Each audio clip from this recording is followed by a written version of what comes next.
Je m'étais fixé 101 jours pour faire d'Unity un logiciel de montage interactif. Spoiler, j'ai pas vraiment réussi, mais c'est pour le mieux. Je vous explique. Pour mettre dans le contexte, ces 101 jours, je me les suis fixés parce qu'avec mon master au Gobelin, je devais faire en fin d'année un mémoire ou ce qu'on appelle un carnet d'apprentissage sur un thème de mon choix. J'avais 3 pistes qui m'intéressaient, mais mon choix s'est tourné vers Unity pour plusieurs critères. Principal étant que grâce à Women in Games, j'étais invitée au Unity Festival, donc à Barcelone, où là on a pu découvrir les nouvelles features, l'avenir un peu du jeu vidéo et aussi d'Unity. Donc je me suis dit que ce serait intéressant de voir autre chose que ce que je voyais déjà en alternance, c'est-à-dire plutôt tout ce qui était XR, MR. J'avais choisi le sujet spécifique d'en faire un logiciel de montage interactif parce que c'était quelque chose que j'aimais déjà, faire le montage, aussi le cinéma d'animation, et je voulais un peu me fixer un challenge pour ces 111 jours. Tous les jours, je me fixais une notion théorique à apprendre et à comprendre, mais aussi à vulgariser, parce que je considère qu'une fois qu'on a vraiment compris une notion, on est capable de pouvoir l'expliquer à n'importe qui. Toujours ça a très bien marché, sauf que au bout de la deuxième semaine, on fait ce qu'on appelle une game jam. Je ne vais pas du tout critiquer cet événement, puisque c'était incroyable. Pendant 2 semaines, on a développé de manière intensive. Ça a surtout soulevé un autre projet,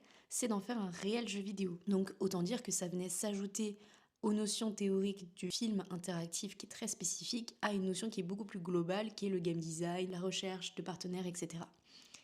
Donc ça nous a pris beaucoup de temps. Donc en parallèle de l'apprentissage théorique, on faisait beaucoup d'idéations avec Noé pour en faire quelque chose de plus concret. Et le deuxième événement, ça a été le fameux festival où en fait je me suis rendu compte qu'il y avait quelque chose de très commun, c'était toujours les performances. Et donc ça m'a donné envie de plus me concentrer sur le sujet. Donc voilà, au bout de ces 100 jours, on en arrive à le développement d'un jeu vidéo dans quelques mois, qui va venir bientôt. Et la seconde sera l'apparition d'une deuxième série qui sera consacrée à ce profiler. En tout cas, j'en retiens que du positif. Les notions théoriques, c'était super pour me faire encore plus une idée de tout ce que pouvait faire en théorie Unity, et même si je vais pas vers le film interactif, vers le jeu vidéo, c'est encore un exercice qui est hyper passionnant, en essayant de l'optimiser au max grâce au profiler.